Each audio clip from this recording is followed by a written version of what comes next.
ক্যামেরায় আপনাদের এই মুহূর্তে গতকাল ফারুক হোসেনের বর্বর হামলার প্রতিবাদে বিচার চেয়ে মানববন্ধন অধিকার পরিষদের যেখানে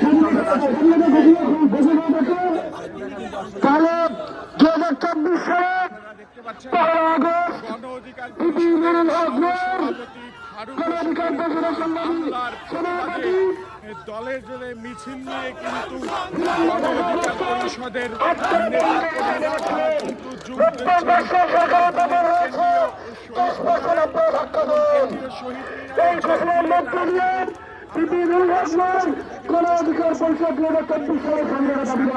সামনে আমরা বলতে চাই বিক্ষিপ্ত বক্তব্য পেশ করছেন দর্শক।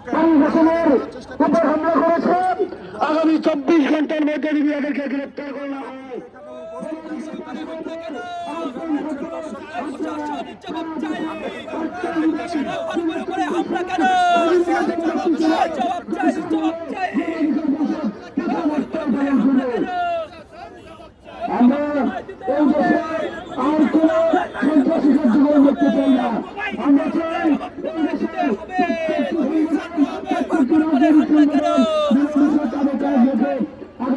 জবাব তোমায় দিতেই হবে, নইলে গদি ছাড়তে হবে, এমনই প্রতিবাদী স্লোগান দিয়ে কিন্তু গণ অধিকার পরিষদের নেতৃবৃন্দ তারা কিন্তু তাদের নেতা তাদের গণ অধিকার পরিষদের সহসভাপতি ফারুক হোসেনের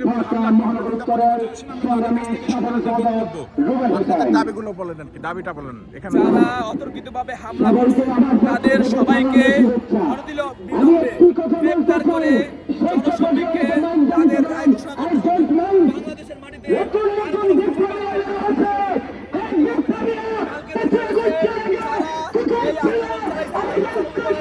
তারা এই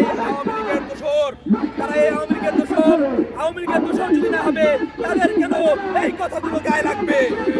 ফারুক হাসান ভাই তো আমার কোনো কথা বলে নাই, এই কথা তাদের গায়ে লাগতে পারে। ফারুক হাসান ভাই যেই কথা বলছে সেই কথা একমাত্র বেশিবাদের দোষরদের গায়ে লাগবে। তারা তাহলে বেশিবাদের দোষর তাদের গায়ে লেগেছে।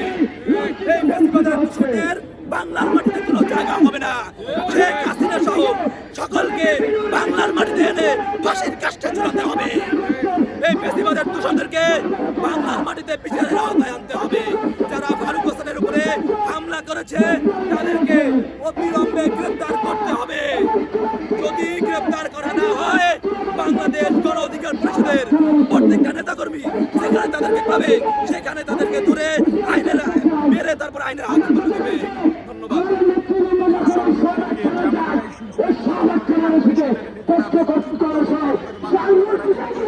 স্পষ্ট করে বলে দিতে চান এবং বিচার না